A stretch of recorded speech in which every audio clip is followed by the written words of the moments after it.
Bueno, buenos días hermanos a todos. Vamos a continuar con esta serie de sermones de la crucifixión de Cristo que estamos viendo ya en Juan capítulo 19. Vamos a ver ahora el momento más importante de la historia, lo que es la crucifixión, y después veremos la resurrección de Cristo. Pero la crucifixión de Cristo tiene implicaciones en el cristianismo de magnitudes incomprensibles. Es algo muy extraño. Vamos a tomar lectura de Juan 19, versículo 28. Dice la palabra de Dios: después de esto, sabiendo Jesús que ya todo estaba consumado, dijo, para que la escritura se cumpliese: tengo sed. Y estaba ahí una vasija llena de vinagre. Entonces ellos empaparon en vinagre una esponja y poniéndola en un hisopo se la acercaron a la boca. Cuando Jesús hubo terminado el vinagre, dijo: consumado es. Y habiendo inclinado la cabeza, entregó el espíritu. Entregó su alma o murió. Es algo... Esta muerte no es una muerte cualquiera. Esta muerte es la muerte más rara de que haya enfrentado la humanidad. Es la muerte de un Dios encarnado y es la muerte por el pecado, es el pago del pecado. Esta es la única muerte que puede pagar el pecado. Esta muerte refleja la forma más espantosa que Cristo pudo haber muerto en su tiempo. En el tiempo de Cristo, los romanos, el imperio romano, ideó una de las peores muertes para un hombre. Una muerte, pensaron, ¿cómo sería lo peor que le podemos hacer a un hombre que comete el peor de los crímenes en la tierra? Y ellos dijeron, y diseñaron la cruz, la muerte en la cruz, porque tenía todos los ingredientes que tenía para hacerla más espantosa. Primero, porque no tiene caso que un hombre muera rápido, tenía que poner dolor, y a la vez no podía desmayarse. El hombre sentenciado a muerte tenía que sufrir dolor de una manera increíble. Y eso es lo que tenía la cruz, mucho dolor, y a la vez no iba a morir, pero por otro lado la sentencia de muerte era segura. Era una sentencia que se iba dando con el tiempo. Y luego todavía eso le sumaba el desprecio de las personas. Porque cuando alguien muere y muere en la guerra haciendo algo honroso o defendiendo a otras personas, hasta su muerte es honrosa. En cambio, esta muerte era despreciable. La gente que pasaba y miraba se burlaban de él, lo injuriaban. Porque toda la gente que moría en la cruz era por algo muy feo que cometieron. Entonces era una muerte despreciable, todo el mundo lo despreciaba y tenía todos los ingredientes, tanto espirituales, morales, físicos, para que fuera la peor de las muertes. Y como esta extraña gloria de la cruz, por eso le llamo al sermón la crucifixión de Cristo, la gloria de la cruz. Diría la extraña gloria de la cruz, porque es raro ver esto. Me decía a mí un testigo de Jehová, ¿cómo los cristianos pueden querer una cruz cuando es el instrumento con el cual a tu padre lo mataron, lo torturaron, le dieron muerte? Si fuera así, ¿tú guardarías el cuchillo con el que a tu padre lo mataron y lo torturaron y le hicieron todo eso? Vean lo que la mente, la lógica humana hace. Por eso la predicación de la cruz es locura para los que se pierden. Pero para nosotros es poder. Entonces, ¿dónde está el poder? ¿Por qué? Porque nosotros vemos la cruz no como el instrumento de la tortura, sino como el instrumento del triunfo. ¿Qué tal si le cambio la historia a este testigo de Jehová y le digo, mira, ahora te voy a poner otro ejemplo?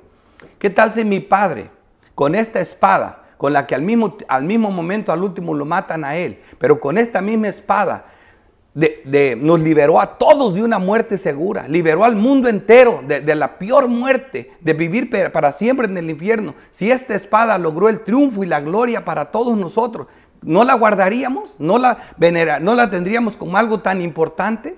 Claro que no la adoramos, la cruz, adoramos a Cristo, ¿verdad? Pero es un símbolo de victoria para nosotros, de poder y de gloria.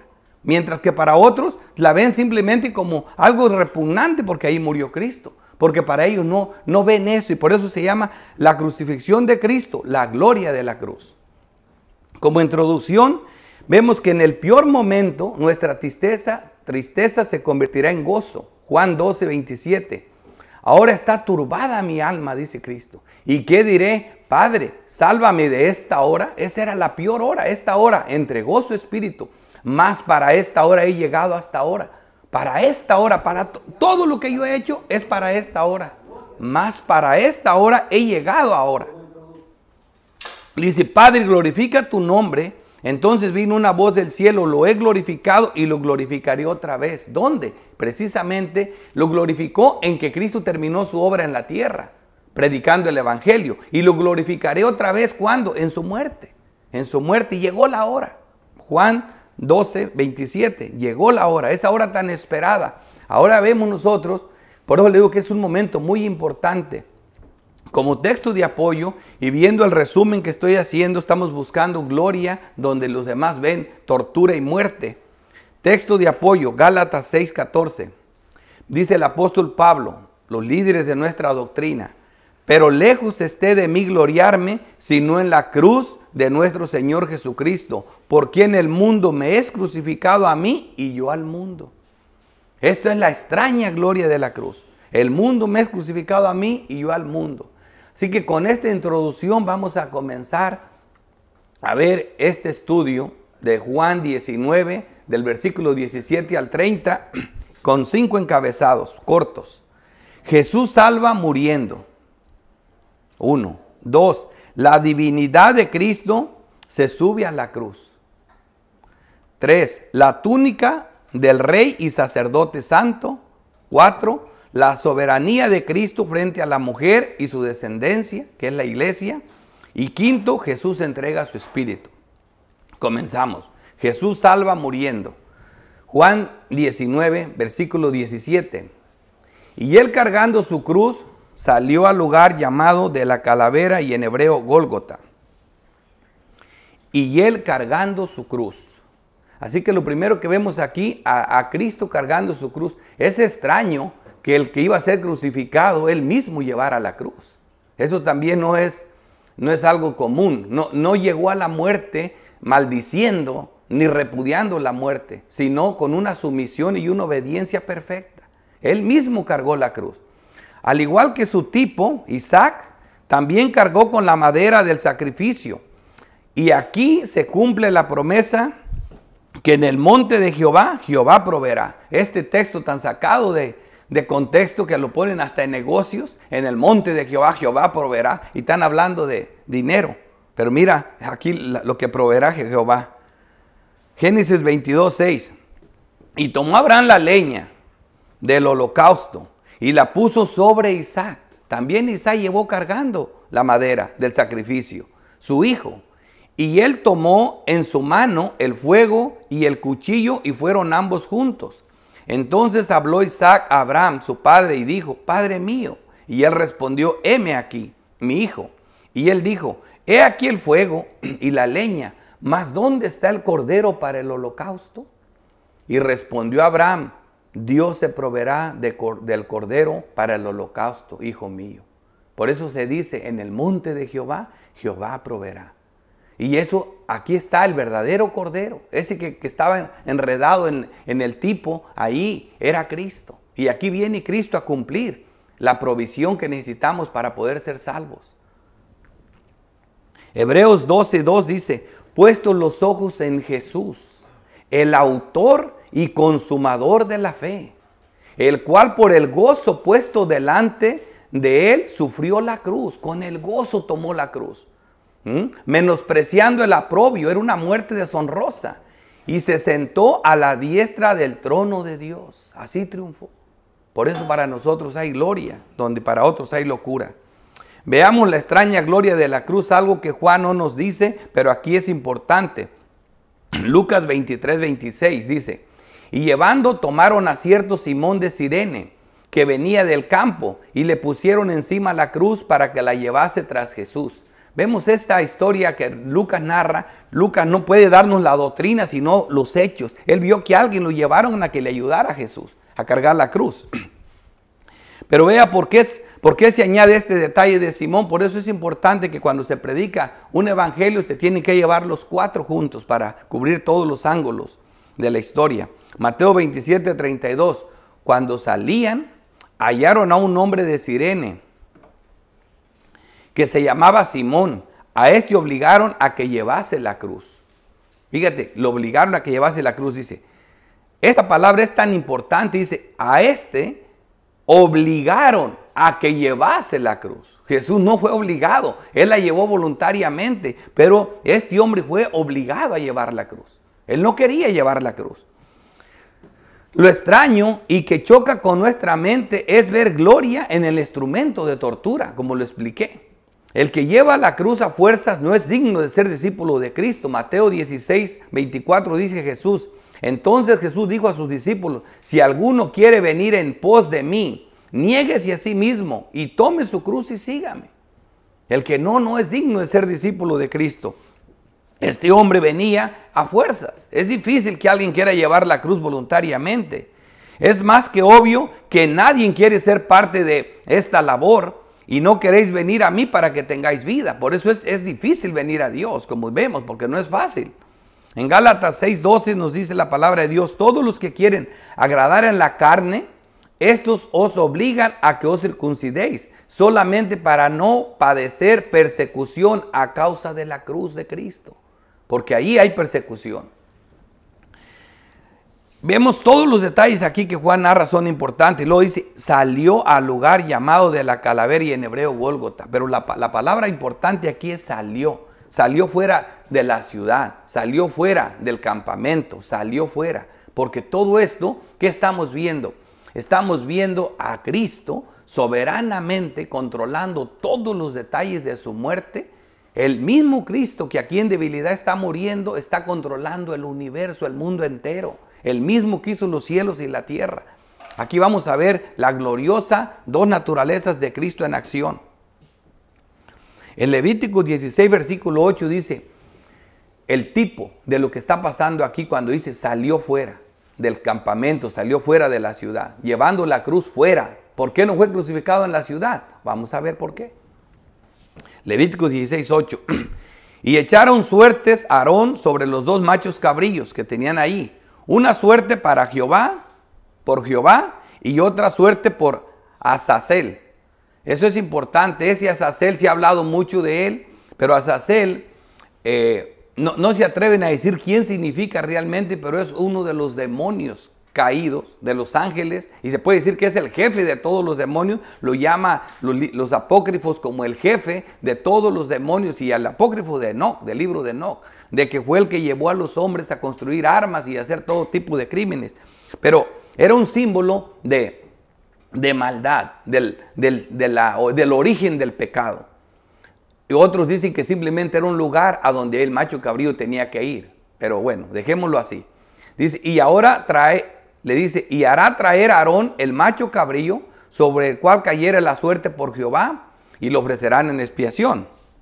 Pero luego el otro, mas el macho cabrío sobre el cual cayera la suerte por Azazel, lo presentará vivo delante de Jehová para hacer la reconciliación. Cristo es ese macho cabrillo. Está reconciliando, porque Él nos reconcilia, como lo vamos a ver en la doctrina. Para hacer la reconciliación sobre Él, para enviarlo a Azazel al desierto, para enviarlo al desierto. Esto es bien importante.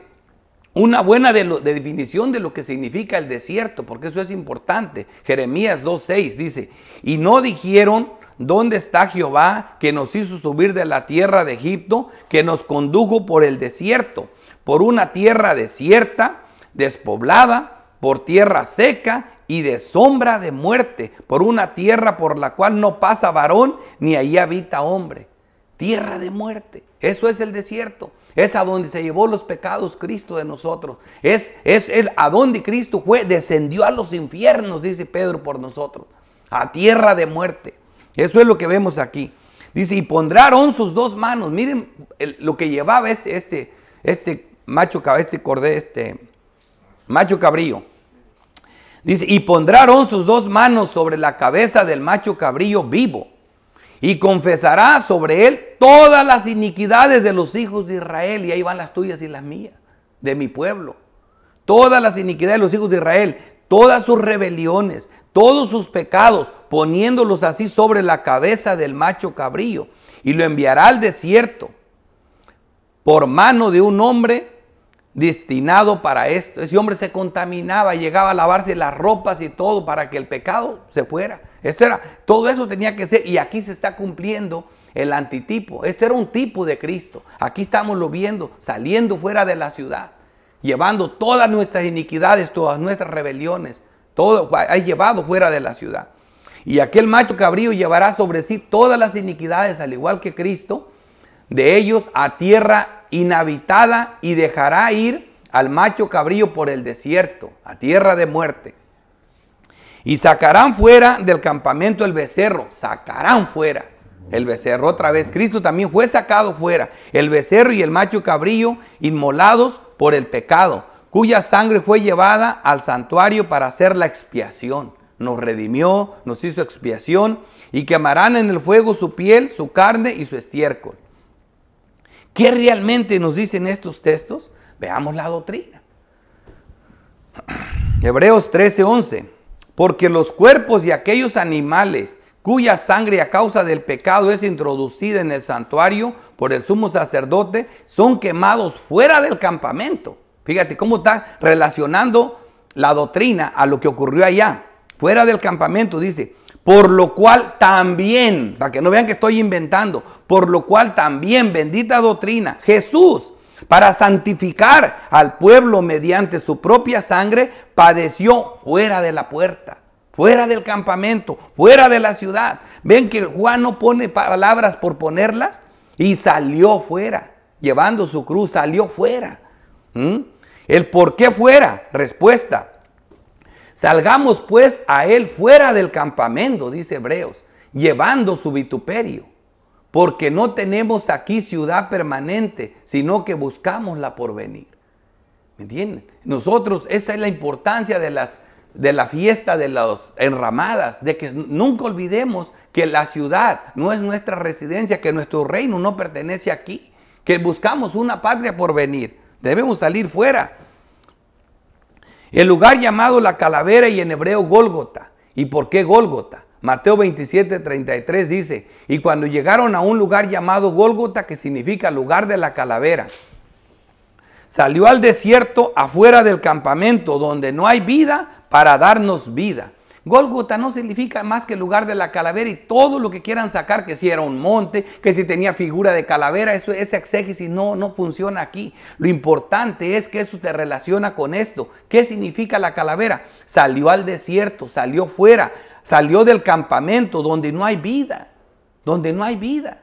Eso es que descendió a los infiernos, más claro, como lo dice Pedro. Eso significa la calavera, muerte. Juan 10:10 dice, yo he venido para que tengas vida y para que la tengas en abundancia. Esa es la realidad de las cosas. Versículo 18, y allí le crucificaron, y con él a otros dos, uno a cada lado y Jesús en medio. Aquí no deja de sorprendernos la gloria de la cruz. Primero completemos bien el cuadro del relato de esta narración, que es muy conocida. Los ladrones que crucificaron con Cristo, ¿verdad? Vemos Lucas 23, versículo 39. Y uno de los malhechores que estaban colgados le injuriaba. Uno de los malhechores que estaban colgados le injuriaba diciendo, si tú eres el Cristo, sálvate a ti mismo y a nosotros. Respondió el otro, le reprendió diciendo, ni aún temes tú a Dios estando en la misma condenación. Por este relato de Lucas tenemos un bueno y otro malo. Es lo que vemos ahí. Un hombre bueno que injuria, que defiende a Cristo, y un hombre malo que lo critica. Por eso, pero tenemos que tener muchos cuidados con las narraciones históricas de Lucas, porque él simplemente narra los hechos. Y aquí cualquier arminiano se acomoda bien bonito, y ya ves que uno era malo y el otro era bueno. Por eso uno se salvó y el otro no. No. Por eso hay que tener un conocimiento bien de las Escrituras. Veamos aquí un importante detalle, porque constantemente al historiador Lucas lo malinterpretan. Él solo narra los hechos, la doctrina los interpreta. Mateo 27, 41 dice: de esta manera también los principales sacerdotes, escarneciéndole con los escribas y los fariseos y los ancianos. Fíjense, todo este grupo de personas decían, fíjense, todo este grupo lo que decían: a otros salvó, a sí mismo no se puede salvar. Si de verdad fuera lo que dice, sálvate. Dice: si es el rey de Israel, desciende ahora de la cruz y creeremos en ti. Burlándose. Dice: confió en Dios, libérelo ahora si le quiere. Dice: porque ha dicho, yo soy hijo de Dios. Y oigan este detalle, este es lo importante. Dice: lo mismo le injuriaban también los ladrones que estaban crucificados con él. Los dos le injuriaban, los dos eran pecadores, los dos merecían la muerte, pero de uno tuvo misericordia Dios, de uno tuvo misericordia Dios. Continuamos, ahí mismo, versículo 41, la historia de Lucas. Nosotros a la verdad justamente padecemos porque recibimos lo que merecían nuestros hechos, o sea, reconociendo que ambos eran pecadores, mas este ningún mal hizo. Wow, ¿qué está viendo este hombre? Dice: y dijo a Jesús: acuérdate de mí cuando vengas en tu reino. Entonces Jesús le dijo: de cierto te digo, que hoy estarás conmigo en el paraíso.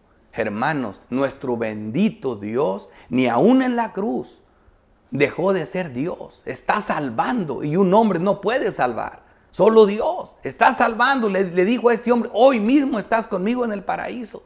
Es increíble y incomprensible las dos naturalezas de Cristo. Como hombre estaba muriendo y como Dios estaba salvando, aún en la cruz. Aquí vemos el cuadro perfecto de nuestra situación frente al pecado. Un ladrón nos representa a nosotros antes de ser salvos, hombres sentenciados a muertes culpables, a quien deben de ser ejecutados por nuestros pecados. El otro ladrón representa a los hombres que están a punto de morir por sus pecados sin que nunca se les dé el arrepentimiento para vida. Porque eso es lo que hace la diferencia, que a uno se les dio y a otro no se les dio. Y por otra parte vemos a Jesús a punto de morir por nuestros pecados y salvándonos por su muerte. Este es el cuadro que estabas viendo ahí en la cruz. Eso es lo que vemos. ¿Ves la gloria de la cruz? Ahora ves la historia, que hay gloria en la cruz. Hay salvación en la cruz. Es lo que estamos viendo. Vámonos a nuestro segundo encabezado. La divinidad de Cristo se sube a la cruz. El eterno Rey del universo, versículo 19, escribió también Pilato un título que puso sobre la cruz, el cual decía: Jesús Nazareno, Rey de los judíos. Y muchos de los judíos leyeron este título porque el lugar donde Jesús fue crucificado estaba cerca de la ciudad. Y el título estaba escrito en hebreo y en griego y en latín. Dijeron a Pilato los principales sacerdotes de los judíos: no escribas Rey de los judíos, sino que él dijo: yo soy Rey de los judíos. Ya eso cambiaba toda la historia. Respondió Pilato y dijo: lo que es escrito, escrito se queda. Escrito se queda. Esto es tan importante también, porque de alguna manera, como vemos, haciendo un poquito de exégesis, que realmente Pilato se quería vengar de los judíos. Le hicieron muchas. Él intentó salvar a Cristo, pero lo obligaron a que lo entregara por todos los lados. Ahora él mismo está haciendo ciertas cosas que sabía que les iban a desagradar, como crucificarlo con dos ladrones. Eso no les iba a gustar a los judíos. Al mismo tiempo poner ese letrero, porque cada ladrón que era crucificado tenía que tener una placa y decir por qué. Por eso todos eran despreciados, porque todos tenían el por qué eran muertos de esa manera. Pero ¿qué le ponían a Jesús? Y dice Pilato: no hizo nada. ¿Qué le pongo? Le voy a poner eso. Es todo lo que supe de él, que él es el Rey de los judíos. Y eso le puso. Y entonces, pero no saben que aún aquí se estaba cumpliendo la voluntad de Dios y la soberanía de Dios. Jesús es el Rey no de los judíos, el Rey eterno, el Rey del universo. Salmo 10, 16. Jehová es Rey eternamente y para siempre. De su tierra han perecido las naciones. En Cristo se cumple la promesa de Dios a David, que su hijo reinará sobre los judíos para siempre. Salmo 89, 35. Una vez he jurado por mi santidad y no mentiré a David. Su descendencia será para siempre y su trono como el sol delante de mí. Como la luna será firme para siempre y como un testigo fiel en el cielo. En 2 de Samuel 9 vemos la misma promesa. Versículo 12. Y cuando tus días se cumplan, le dice Dios al rey David, y duermas con tus padres, yo levantaré después de ti a uno de tu linaje, que Cristo es hijo de David, vino a restaurar la choza caída, el cual procederá de tus entrañas y afirmará su reino. Él edificará casa en mi nombre y yo afirmaré para siempre el trono de su reino. Tenía razón Pilato. Este es el rey de los judíos, el eterno rey de los judíos y del universo y del mundo y rey de reyes. Promesa cumplida en Cristo. Lucas 31. Lucas parece que es 1:31. Otra vez no le puse. Y ahora concebirás en tu vientre y darás a luz un hijo y llamarás su nombre Jesús, le dice el ángel a María. Y este será grande, no es el ángel. Dice, y será llamado Hijo del Altísimo. Y el Señor Dios le dará el trono de David su padre. Dios le dará el trono de David su padre. Y reinará sobre la casa de Jacob por siempre. Su reino no tendrá fin. Es eterno. La victoria de nuestro rey, Colosenses 2:13, y yendo a la doctrina. Y a vosotros estando muertos en pecados y en la incircuncisión de vuestra carne, os dio vida juntamente con él, perdonándonos todos los pecados, los llevó al desierto, anulando el acta de los decretos que había contra nosotros, que nos era contraria, quitándola de en medio y clavándola en la cruz. La acta de todos los pecados de los ladrones que tenía, que salvó, que ahí vamos nosotros. Y despojando a los principados y a las potestades, los exhibió públicamente, triunfando sobre ellos en la cruz. Esa es la extraña gloria de la cruz, que allí triunfó en la cruz. Ahí despojó a los demonios, ahí los derrotó, allí Cristo ganó en la cruz. Ahí en la cruz, para que vean que esa burla rara, no sabían que realmente estaba ganando, no a los reyes de la tierra, sino a los reyes, a las potestades, a los demonios, a todo dominio. Un reino universal. Él a través de su muerte nos construye casa, el templo de Dios, y vivimos para Cristo. Y al igual que el ladrón, estamos crucificados con Cristo. Gálatas 2:20. Con Cristo estoy juntamente crucificado. Ese es el cuadro de la humanidad. Cristo aquí crucificado, con dos hombres ladrones por un lado, dos malhechores crucificados. Dice, con Cristo estoy juntamente crucificado y ya no vivo yo, mas vive Cristo en mí. Y lo que ahora vivo en la carne, lo vivo en la fe del Hijo de Dios, el cual me amó y se entregó a sí mismo por mí. Hoy mismo estarás conmigo en el paraíso. También con Cristo somos crucificados. ¿Ves que ese es el cuadro del mundo cristiano? Ese es el cuadro de nuestra salvación. Uno muriendo por nuestros pecados y dos malhechores justamente que tenían que morir por sus pecados. Uno alcanzó misericordia. Él y solamente Él es nuestro soberano Rey de Reyes. 1 de Timoteo 6:14. Que guardes el mandamiento sin mácula ni reprensión hasta la aparición de nuestro Señor Jesucristo, la cual a su tiempo mostrará el bienaventurado y solo soberano Rey de Reyes y Señor de Señores. Soberano Rey de Reyes y Señor de Señores. Está controlándolo todo. Esta guerra sigue, pero nuestro Rey ganó y ganará. Aquí el cuadro de nuestra victoria. Esta misma guerra que estás viendo aquí en la cruz, que Cristo la ganó. Pero que seguimos en esta lucha hasta que Cristo tome el reino y la gloria por siempre, de donde nosotros estemos con Él. Apocalipsis 3. Y me llevó en el espíritu al desierto y vi una mujer sentada sobre una bestia. Aquí están los enemigos de Cristo. La mujer sentada en la bestia, ya saben lo que significa. El imperio romano, la iglesia montada arriba de ella, la falsa religión. Eso incluye toda. Cuando digo los reyes de la tierra, son de todas las épocas. Los reyes impíos, los reyes que no gobiernan de acuerdo a las cosas de Dios, que prácticamente casi ninguno.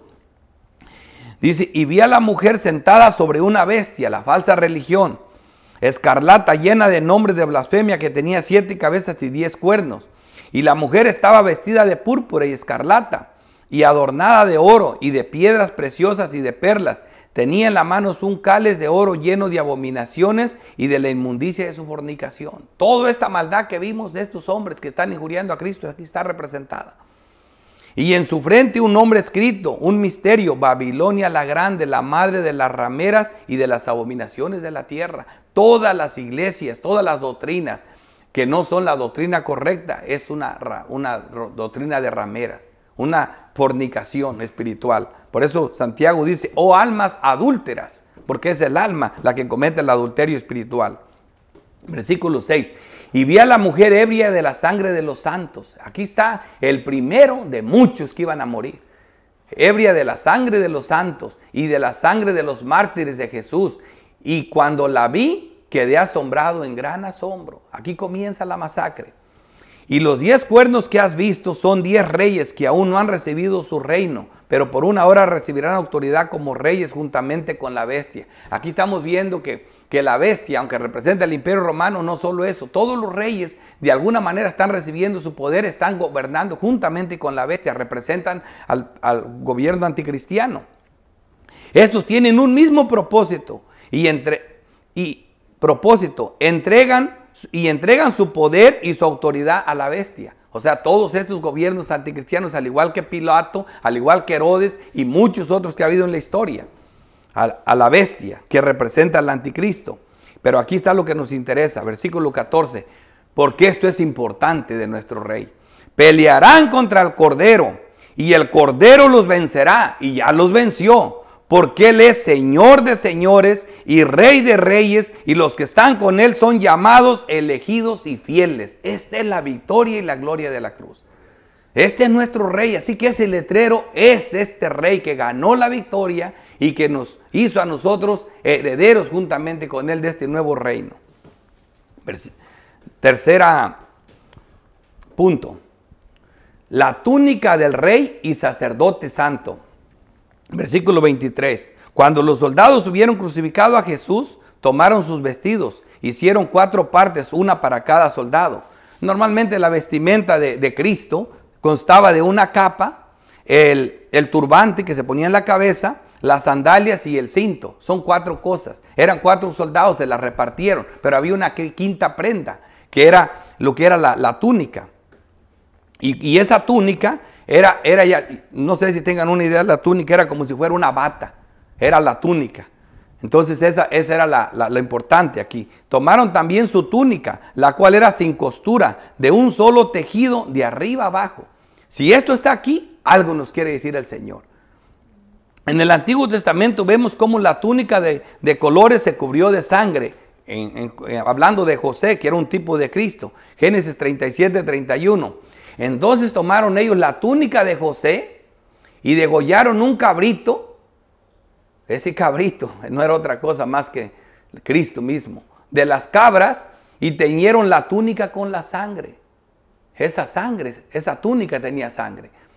Aquí la vemos bien clarito. Y enviaron la túnica de colores y la trajeron a su padre y dijeron, esto hemos hallado. Reconoce ahora si es la túnica de tu hijo o no.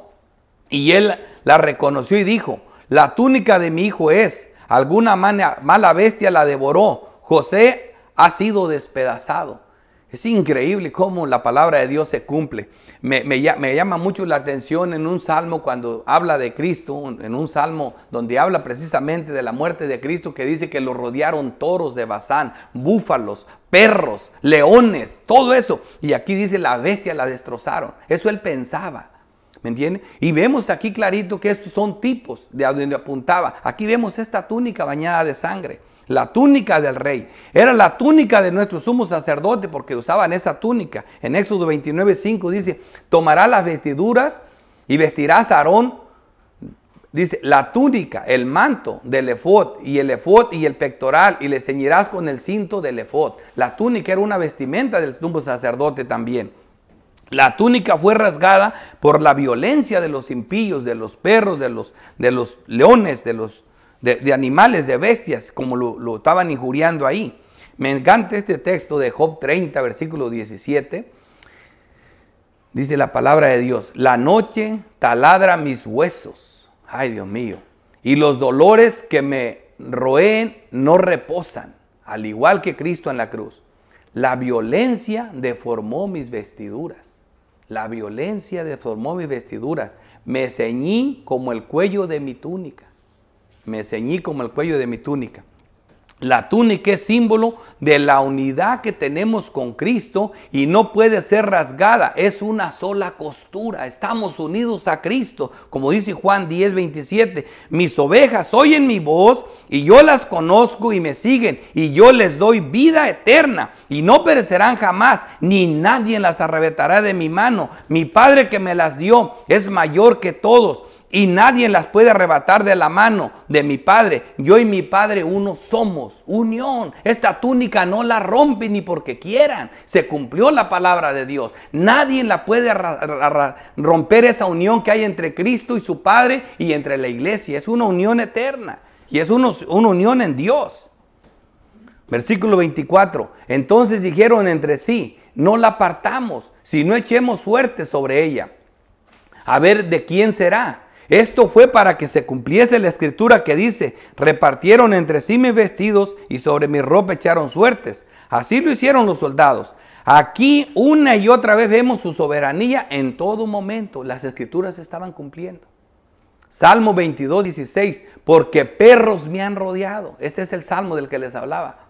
Hay muchos más animales involucrados aquí. Perros me han rodeado. Me han cercado cuadrilla de malignos.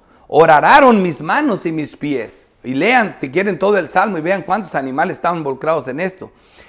Contar puedo todos mis huesos. Entre tanto ellos me miran y me observan. Repartieron entre sí mis vestidos y sobre mi ropa echaron suertes. Hablando de este dolor. Todo esto estaba profetizado. Todo se estaba cumpliendo. Qué clase de palabra de Dios tan hermosa. Esa es la gloria de la cruz. Esta no es una historia como cualquiera. Cuarto punto. La soberanía de Cristo frente a la mujer y su descendencia, la iglesia. Estaba junto a la cruz de Jesús su madre y la hermana de su madre, María, mujer de Cleofas, y María Magdalena. Habla de 4 mujeres. Cuando vio Jesús a su madre y al discípulo a quien él amaba, que estaba presente, dijo a su madre: mujer, he aquí tu hijo. Después dijo al discípulo: he ahí tu madre. Y desde aquella hora el discípulo la recibió en su casa. ¿Qué vemos aquí?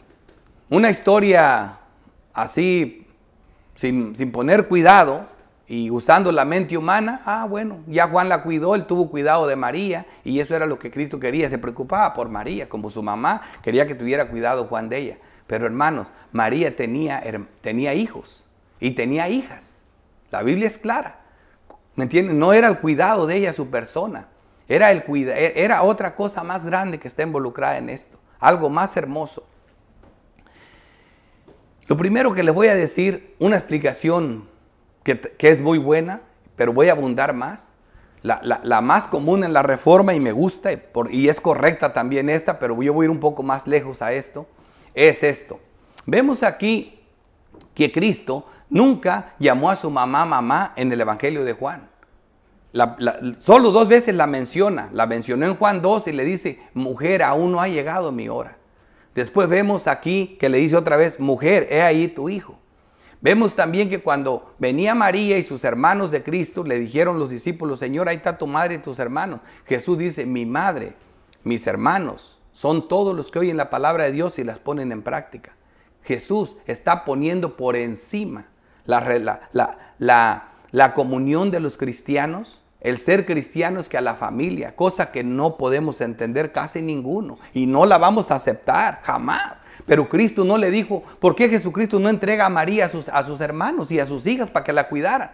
Porque era una santa y sus hermanos no habían sido convertidos. Después vemos a Santiago que fue convertido, a Judas que fue convertido y quizás todos, pero en ese momento no. Aquí el único cristiana era María y por eso la entrega a Juan, que era columna de la doctrina. El apóstol Juan: hijo, he ahí a tu madre. madre, hay tu hijo, ahí los entrega. Y Juan se encarga de ella, sí, porque Juan son los cimientos de la doctrina. Es donde iban los cristianos, todos estamos entregados a Juan, a Pablo, a Pedro, a todos los apóstoles. Ese es el cuadro que Cristo en su soberanía ve, no lo que ven los hombres. Por eso los hombres ven locura, nosotros vemos gloria en la cruz. Sigo con eso. ¿Qué representa esta mujer? Vamos más allá. Apocalipsis 12:1. Apareció en el cielo una gran señal, una mujer vestida del sol. Aquí no hay en la Biblia nada que no tenga una razón de ser. Una mujer vestida del sol, con la luna debajo de sus pies y sobre su cabeza una corona de 2 estrellas. Y estando encinta clamaba con dolores de parto en la angustia del alumbramiento. ¿Qué es esta mujer? Bueno, esta mujer es el antitipo del del sueño que soñó José. O sea, esta es la realidad del sueño que soñó José. Fíjate el sueño de José. Génesis 37:9. Soñó otro sueño José y lo contó a sus hermanos diciendo: he aquí que he soñado otro sueño.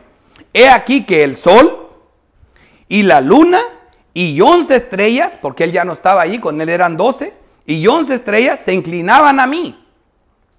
Y lo contó a su padre y a sus hermanos, y su padre le reprendió y le dijo: ¿qué sueño es este que soñaste? O sea, era un sueño muy soberbio.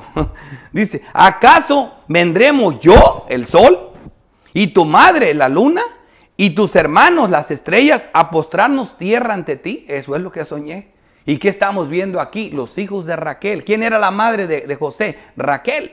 Los hijos de Raquel, el pueblo de Dios, la iglesia del Antiguo Testamento. Eso es lo que estamos viendo. Y aquí vemos el antitipo, que es María, la iglesia del Nuevo Testamento. Es tipificada por una mujer. Aquí vemos en el antitipo, aquí vemos también, dice: también apareció otra señal en el cielo. Continuamos con esto. He aquí un gran dragón. También apareció otra señal en el cielo. He aquí un gran dragón escarlata, que tenía 7 cabezas y 10 cuernos, y en su cabeza 7 diademas. Y su cola arrastraba la tercera parte de las estrellas del cielo. Aquí vemos a Satanás. Y las arrojó sobre la tierra. Y el dragón se paró frente a la mujer, aquí, frente a Raquel, frente a María, que estaba para dar a luz, a fin de devorar a su hijo tan pronto como naciese. Aquí no tenemos a Raquel embarazada, tenemos a María. Y ella dio a luz un hijo varón, que regirá con vara de hierro a todas las naciones. Ese es nuestro rey. Y su hijo fue arrebatado para Dios y para su trono. Aquí vemos a Cristo resucitado y llevado al lugar donde estaba antes. Esa es la realidad. ¿Y qué sigue? Sigue nuestra guerra. Y la mujer huyó al desierto. Aquí está otra vez. También nosotros salgamos fuera del campamento igual que Cristo. Es lo que nos dice Hebreo. Donde tiene lugar preparado por Dios para que allí la sustente por 1260 días. Este es el tiempo desde que vino Cristo hasta que regrese. Y se le dieron a la mujer las 2 alas de la gran águila para que volase delante de la serpiente al desierto, a su lugar, donde es sustentada por un tiempo a su lugar. No hay manera que entres a la tierra prometida si no cruzas el desierto. Ya lo dije, ese es el lugar de la iglesia. Y aquí dice otra vez, donde es sustentada por un tiempo, un año, por un tiempo y tiempos, 2 años, y la mitad de un tiempo, 3 años y medio, o la misma otra cantidad, es la misma, 3 años y medio, que es lo mismo. Dice: entonces el dragón se llenó de ira contra la mujer y se fue a hacer guerra contra el resto de la descendencia de ella. ¿Ves? Aquí está la guerra. Contra la mujer, contra la iglesia y el resto de la descendencia de ella. Está bien claro. Los que guardan los mandamientos, por si te queda duda, de Dios y tienen el testimonio de Jesucristo. Nosotros somos los hijos de la mujer. Así que ya no son más 2 mujeres, sino una sola. Ya no son más Raquel y María. Ya no son más, es una sola. ¿Por qué digo eso? Fíjate esto. Dice Mateo 2:16, dice: Herodes entonces, cuando se vio burlado por los magos, se enojó mucho y mandó matar a todos los niños menores de 2 años que habían en Belén y en sus alrededores, conforme al tiempo que habían inquirido los magos. ¿Por qué hizo esto Herodes? Porque quería evitar que viniera el rey. de reyes. El rey que iba a regir eternamente. Quería destruirlo, quería matarlo. Y por eso hizo eso. Y entonces, versículo 17. Entonces se cumplió lo que fue dicho por el profeta Jeremías. Bendita palabra de Dios. Cuando dijo, voz fue oída en Rama, grande lamentación, lloro y gemido. Raquel, que llora a sus hijos y no puede ser consolada porque perecieron. ¿Ves a Raquel? La luna, la mujer del sol, y a sus hijos. Está llorando por sus hijos, se los están matando. Esta mujer representa a María también. Porque la que estaba embarazada ahí ya no era Raquel, era María. Y se cumplió la palabra que dijo Jeremías 31:15. Así ha dicho Jehová, voz fue oída en Rama, llanto y lloro amargo. Raquel, que lamenta por sus hijos y no quiso ser consolada acerca de sus hijos porque perecieron. La palabra de Dios se cumple. Y esto es lo que vemos, gloria en la cruz, soberanía en la cruz. Un solo pueblo, una sola iglesia, Gálatas 3:28. Ya no hay judío ni griego, no hay esclavo ni libre, no hay varón ni mujer, porque todos vosotros sois uno en Cristo Jesús. Y si vosotros sois de Cristo, ciertamente linaje de Abraham somos, los hijos de Jacob, linaje de Abraham sois, y herederos según la promesa. Esta promesa, el misterio revelado, Efesios 3:6, que los gentiles, los hijos de María, que los gentiles son coherederos y miembros del mismo cuerpo y copartícipes de la promesa en Cristo Jesús por medio del evangelio. Cristo nos unió. Aquí más claro, las dos mujeres en una sola, los dos pueblos en un solo pueblo, Efesios 2:13. Pero ahora en Cristo Jesús, vosotros que en otro tiempo estabas lejos, habéis sido hechos cercanos por la sangre de Cristo. Por esa sangre es lo que Cristo está haciendo en la cruz. Por eso es lo que está haciendo Cristo. Porque Él es nuestra paz. Que de ambos pueblos, de la descendencia de Raquel, de la descendencia de María, hizo uno, derribando la pared intermedia de separación, aboliendo en su carne, en la cruz, las enemistades, la ley de los mandamientos expresados en ordenanzas, para criar en sí mismo de los dos un solo nuevo hombre, haciendo la paz. Y mediante la cruz, esta gloria se logró en la cruz. Y mediante la cruz, reconciliar con Dios a ambos en un solo cuerpo, matando en ellos las enemistades. ¿Ves lo que está detrás de estas dos mujeres? Hijo, he ahí a tu madre, madre, he ahí tu hijo, apóstol. He ahí a la iglesia, iglesia, he aquí donde tienes la doctrina que tienes que predicar. Hay muchas más cosas en eso. Y vino y anunció las nuevas, las buenas nuevas de paz. A vosotros que estabas lejos, nosotros, y a los que estaban cerca, los judíos. Porque por medio de Él, por medio de Cristo, los unos y los otros tenemos entrada por un mismo espíritu al Padre. Por un mismo, una sola iglesia, Cristo, fundada entre los apóstoles y profetas. Así que ya no sois extranjeros.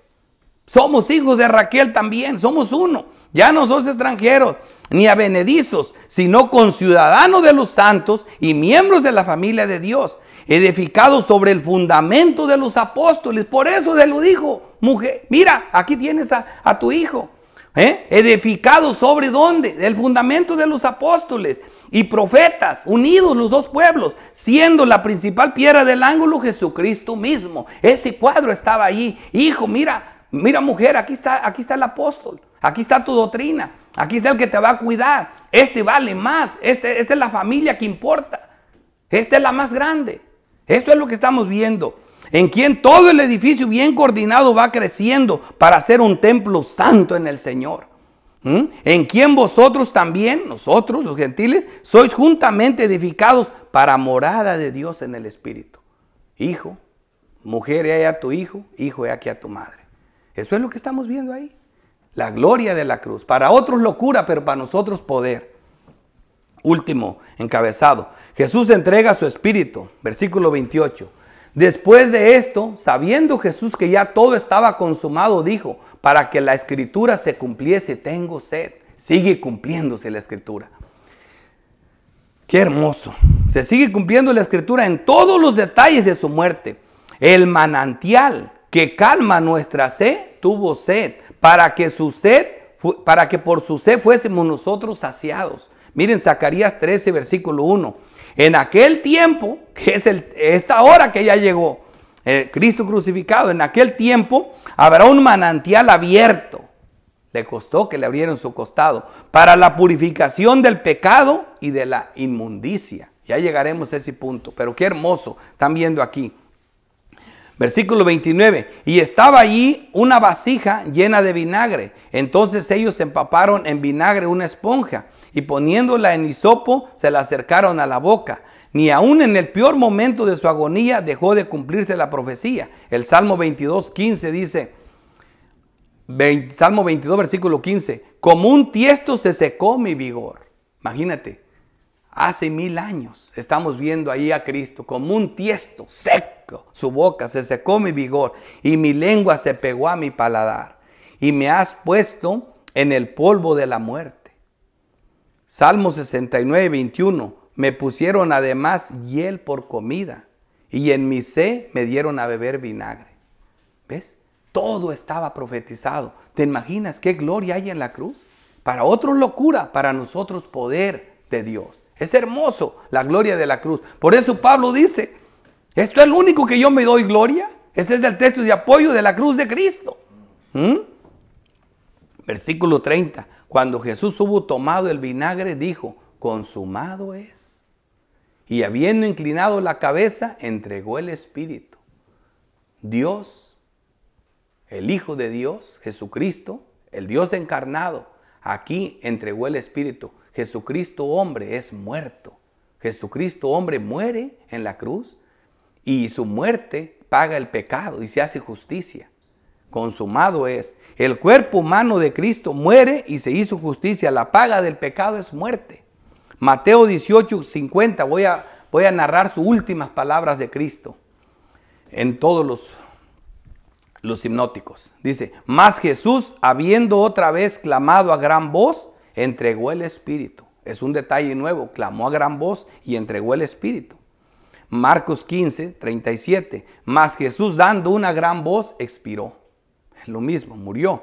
Lucas 23, 46. Entonces Jesús, clamando a gran voz, dijo, Padre, en tus manos encomiendo mi espíritu. Y habiendo dicho esto, expiró. Ahí vemos la cruz. He terminado la obra. Juan 17, 4. Yo te he glorificado en la tierra. He acabado la obra que me diste que hiciese. Su obediencia a la ley, su obediencia pasiva y su obediencia activa. Las dos fueron cumplidas aquí. Aquí se cumplieron ambas. Es hermoso. Con su muerte lleva mucho fruto. Juan 12, 24. Jesús ya le había dicho, de cierto os digo, que si el grano de trigo no cae en la tierra y muere, queda solo. Pero si muere lleva mucho fruto. Y por eso tenía el gozo puesto por delante por este fruto que iba a recuperar. Todo se logró en la cruz. ¿Ves toda la gloria de la cruz? Se cumplió su palabra profetizada desde el principio. Génesis 3:15. El protoevangelio. Pondré enemistad entre ti y la mujer, entre tu simiente y la simiente suya. Esta te herirá en la cabeza y tú le herirás en el carcañal. Guerra consumada. Aquí está. Esto es lo que vemos aquí. Viendo el fruto de la aflicción de su alma, quedó satisfecho. Mira lo que dice Isaías 53, versículo 10. Con todo eso, Jehová quiso quebrantarlo, sujetándolo a padecimiento. Cuando haya puesto su vida en expiación por el pecado, que fue lo que acaba de cumplirse, verá linaje. Si el grano no cae y muere, no ve fruto. Verá linaje, vivirá por largos días y la voluntad de Jehová será en su mano prosperada. Dice, verá el fruto de la aflicción. Con este gozo puesto delante, verá el fruto de la aflicción de su alma y quedará satisfecho. Por su conocimiento justificará mi siervo justo a muchos y llevará las iniquidades de ellos al desierto. Salió fuera del campamento. Por tanto, yo le daré parte con los grandes y con los fuertes repartirá despojos. Llevó cautiva la cautividad y dio dones a los hombres. Dice, por cuanto derramó su vida hasta la muerte y fue contado con los pecadores, todo se cumplió. Contado con los pecadores, habiendo él llevado el pecado de muchos y orado por las transgresores, como lo hizo en Juan 17. Hermoso.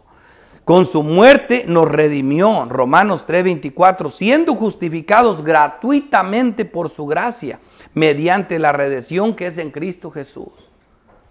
a quien Dios puso como propiciación. Aquí está la sangre que nos rocea, por medio de la fe en su sangre, para manifestar su justicia a causa de haber pasado en alto en su paciencia los pecados pasados. Aquí se hizo justicia.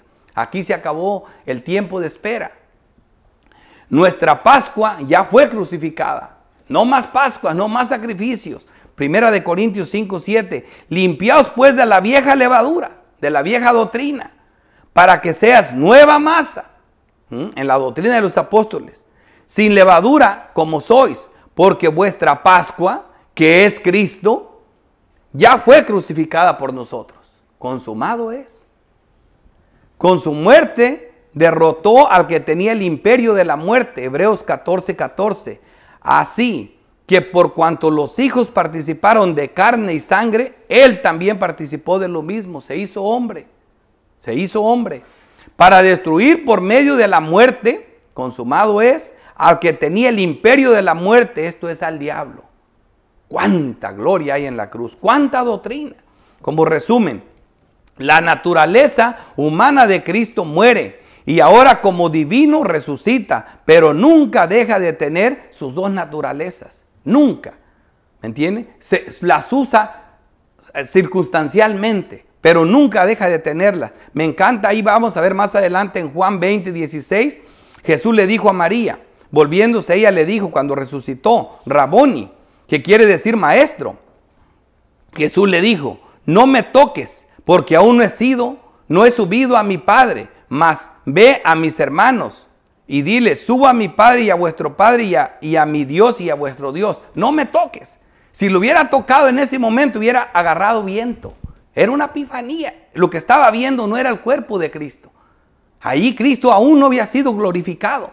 Fíjate, luego dice, ahora, y después de eso dice, ahora puedes tocarme. Cristo en sus dos naturalezas, el primogénito de la nueva creación, después de haber soplado el Espíritu Santo por los apóstoles, ahí mismo en Juan 20 lo pueden leer, pero vamos al 25, al 26 dice, 8 días después, cuando ya estaban otra vez, dice, 8 días después estaban otra vez sus discípulos, ya había soplado sobre los 11, sobre los 10, porque ya eran 11, pero no estaba Tomás. Así que dice, 8 días después estaban otra vez sus discípulos dentro, y con ellos ahora sí estaba Tomás. Luego Jesús, entrando a las puertas, estando las puertas cerradas, se puso en medio. Pareciera que fue un fantasma. Estaban las puertas cerradas y se apareció en medio. Dos naturalezas. Se puso en medio, dice. Y les dijo, pasa a vosotros. Luego dijo a Tomás, pon aquí tu dedo. Ahora sí puedes tocarme. Pon aquí tu dedo. Y mira mis manos. Y acerca tu mano y métela. Agárrame ahora sí. Ahora sí ya, aquí estoy. Dice, métela en mi costado. Y no seas incrédulo, sino creyente. ¿Ves cómo sus dos naturalezas nunca lo han abandonado? Sino creyente. Y comió con ellos Jesús en sus dos naturalezas. En Juan 21:12 dice, les dijo Jesús, venid y comed. Vino pues Jesús y tomó el pan y les dio, y asimismo del pescado. Esta era la tercera vez que Jesús se manifestaba a sus discípulos después de haber resucitado de los muertos, cuando hubieron comido. Comió con ellos. O sea, aquí vemos a Jesús en sus dos naturalezas. Cómo es el primero que el cuerpo de muerte es glorificado y llevado al cielo. Por eso nosotros, es el alma que se va a salvar, pero todos vamos a ser resucitados en este cuerpo. Y el cuerpo ahora glorificado es el que entra al cielo. Cuando nosotros moremos ahora mismo es nuestra alma la que va al cielo. Es nuestra alma la que está en el cielo. Pero un día nuestro cuerpo va a ser glorificado y llevado al cielo. Él es el primogénito. Mira lo que logró Cristo en la cruz para nosotros. Lo que te estoy explicando. Colosenses 1. Ahora te lo explico con la doctrina. Versículo 13. El cual nos ha librado de la potestad de las tinieblas y trasladado al reino de su amado Hijo. Este es el Rey. En quien tenemos redención. Fíjate lo que hizo. Mira la doctrina. Aprecia la doctrina. En quien tenemos redención. Somos redimidos por su sangre. El perdón de pecados. Él es la imagen del Dios invisible. Él es Dios. Es la imagen del Dios invisible. El primogénito de toda creación. Es el primero de todos los que vamos a seguir. el primogénito de toda creación, porque en Él fueron criados todas las cosas, Él es Dios, las que hay en los cielos y las que hay en la tierra, visibles e invisibles, sean tronos, sean dominios, sean principados, sean potestades, todo fue criado por medio de Él y para Él. ¿Qué Dios tenemos nosotros? Y Él es antes de todas las cosas y todas las cosas en Él subsisten. Y Él es la cabeza del cuerpo que es la iglesia, el que es el principio, el primogénito de entre los muertos. Es el primero de esa clase, con dos naturalezas. El primogénito de entre los muertos, el Dios encarnado, 100% Dios, 100% hombre, resucita y es hombre y es Dios todavía. Es el primogénito de entre los muertos para que en todo tenga la preeminencia. Él es el primero. Por cuanto agradó al Padre que en Él habite toda la plenitud de la deidad. Bendito Dios. Esa es la gloria de la cruz. Veamos rápidamente unas aplicaciones. Primera aplicación. La palabra de la cruz siempre será locura al inconverso. Nunca entenderán cómo Jesús nos salvó muriendo. Primera de Corintios 1:18. Porque la palabra de la cruz es locura a los que se pierden, pero a los que se salvan, esto es a nosotros, es poder de Dios. ¿O acaso no? ¿Acaso no, iglesia? ¿No estuvimos viendo el poder que hay en la cruz, la gloria de la cruz? Segunda aplicación. El ser igual a Dios no le impidió subir a la cruz. Filipenses 2:5. Haya pues en vosotros este sentir que hubo también en Cristo Jesús, el cual siendo en forma de Dios, no estimó el ser igual a Dios como cosa que aferrase de sus dos naturalezas, sino que se despojó a sí mismo, tomando forma de siervo, hecho semejante a los hombres, y estando en la condición de hombre es que murió. Se humilló a sí mismo, haciéndose obediente hasta la muerte y muerte de cruz. Jesús entregó su espíritu.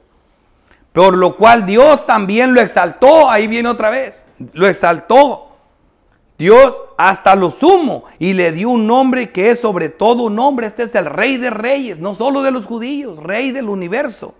Para que en el nombre de Jesús se doble toda rodilla de los que están en los cielos y de los que están en la tierra y debajo de la tierra, porque descendió a los infiernos y hasta ahí predicó, aunque hacía juicio, porque no crean que se salvaron allá abajo, pero juicio, pero predicó. El evangelio tiene dos connotaciones, a unos mata y a otros da vida. Es una espada de dos filos. Tercera aplicación. El Hijo del Hombre se despojó de su túnica para servir. Mateo 20:28. Como el Hijo del Hombre no vino para ser servido, sino para servir y para dar su vida en rescate por muchos. Esa es otra de las glorias de la cruz. Cuarta aplicación. En su muerte en la cruz, Cristo santifica a su iglesia. Hebreos 10:4. Porque la sangre de los toros y de los machos cabrillos no puede quitar los pecados. Lo revelo cuando pasó por el torrente del Cedrón y miraba el arroyo lleno de sangre, matanzas de animales, como les decía, que se habla que hasta que murieron a veces hasta 500,000 animales, 400,000, miles de animales. Y toda esa sangre apuntaba a esta redención bendita de Cristo. Y cuando viene Cristo, ni se dan cuenta. Por lo cual entrando en el mundo dice, sacrificio y ofrenda no quisiste, mas me preparaste cuerpo. Holocaustos y expiaciones por el pecado no te agradaron. Entonces dije, he aquí vengo, oh Dios, para hacer tu voluntad. Como en el rollo del libro está escrito, todo estaba escrito y vino en cumplimiento de esto. Por eso hay gloria en la cruz. Diciendo primero, sacrificio y ofrenda y holocausto y expiaciones por el pecado no quisiste, ni te agradaron, las cuales cosas se ofrecen según la ley. Diciendo luego, he aquí vengo, oh Dios, para hacer tu voluntad. Quítalo primero para establecer esto último en la doctrina de los apóstoles. No se les olvide. En esta voluntad somos santificados mediante la ofrenda del cuerpo de Jesucristo hecha una vez y para siempre. Bendito Dios. En esta voluntad, por eso lo mejor que nos puede pasar en nuestra vida es que se haga su bendita voluntad. Esa voluntad parecía un crimen atroz, parecía la peor muerte, la peor injusticia, pero bendita voluntad de Dios. No la comprendemos siempre, pero es lo mejor que nos puede pasar. Esto es lo grande de la cruz. Quinta aplicación y última. El triunfo de Cristo y del creyente se realizó en la cruz. Cristo ganó entregando su espíritu y muriendo. Colosenses 2:13. Y a vosotros, estando muertos en pecados, igual que los malhechores, y en la incircuncisión de vuestra carne, os dio vida juntamente con él. Perdonados todos los pecados, llevados al desierto, llevados a la muerte, anulando el acta de los decretos que había contra nosotros, que nos era contraria, la que nos llevó a la cruz a todos, quitándola de en medio y clavándola en la cruz. En la cruz se hizo justicia, en la cruz está nuestra victoria, en la cruz Cristo ganó. Y despojando a los principados y a las potestades, los exhibió públicamente, triunfando sobre de ellos en la cruz. En la cruz está la gloria del creyente y en la cruz está el triunfo, en la cruz está nuestra salvación. Y cuando otros ven algo horrible, nosotros vemos el instrumento del triunfo, la espada de la victoria. Es lo que vemos en la cruz. A los que constantemente están rechazando a Cristo, un día le retumbarán en sus oídos cada una de las últimas palabras de nuestro bendito Dios cuando fue crucificado. Y son estas: Padre, perdónalos porque no saben lo que hacen. Una de ellas: hoy estarás conmigo en el paraíso. Mujer, he ahí a tu hijo. Hijo, he ahí a tu madre. Dios mío, ¿por qué me has desamparado? Tengo sed. Consumado es. Padre, en tus manos encomiendo mi espíritu. Fueron sus últimas palabras recogidas de los 4 evangelios. Un día te van a retumbar en los oídos si no te tiras a los pies de Cristo y buscas redención para tu alma en Cristo Jesús y en el triunfo de la cruz. Oremos.